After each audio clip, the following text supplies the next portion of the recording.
Vítám vás v restauraci Bella Vista, jsem šéf kuchař, jmenuji se Daniel Průša a dnes pro vás připravím lososa s bazalkovým pestem a rozmarínové brambory. Jako první si připravíme lososa. Lososa můžeme koupit v různých hypermarketech nebo někde, můžeme koupit takhle celý filet nebo si můžeme nechat nakrájet porce. Pokud si koupíme celý filet, tak první co je, tak zkontrolujeme, jestli nenajdeme nějakou kůstku.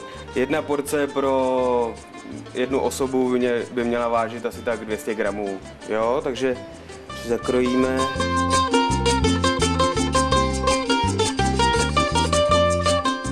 Lososa si ochutíme bazalkovým pestem. Bazalkové pesto my si připravíme, ale bazalkové pesto se dá koupit různě v krámě.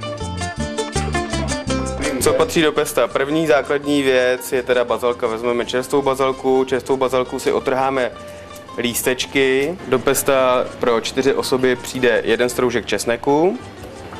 Přidáme tam pinové oříšky. Pinové oříšky jsou semínka z borovice, z pinie.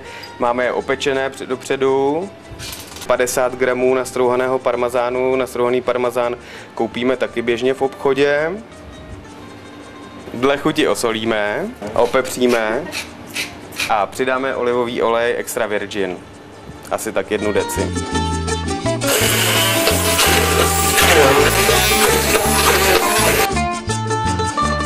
Brambory k lososu si připravíme, nemusíme ani škrábat, koho to nebaví, tak může se šlupkou. Vezmeme si červenou cibuli dáváme jak kvůli barvě, tak kvůli tomu, že červená cibule je sladší, chutnější.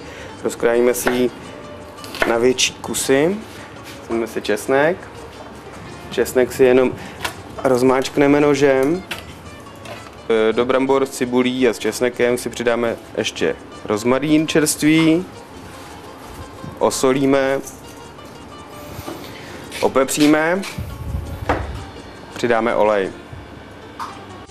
Necháme, aby se nám dostala sůl všude.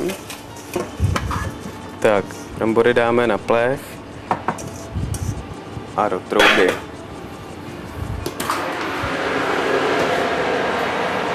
Brambory pečeme při 180 stupních podle velikosti 20 až 25 minut.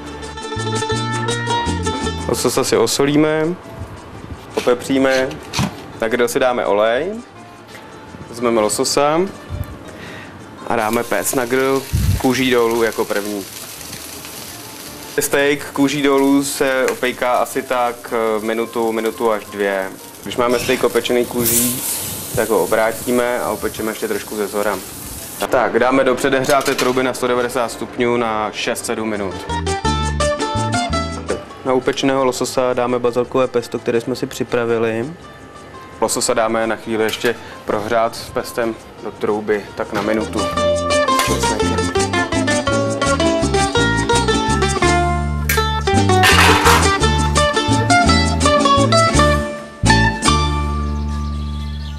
Tak, doufám, že vám náš recept bude chutnat a originál si přijďte ochutnat s krásnou vyhlídkou.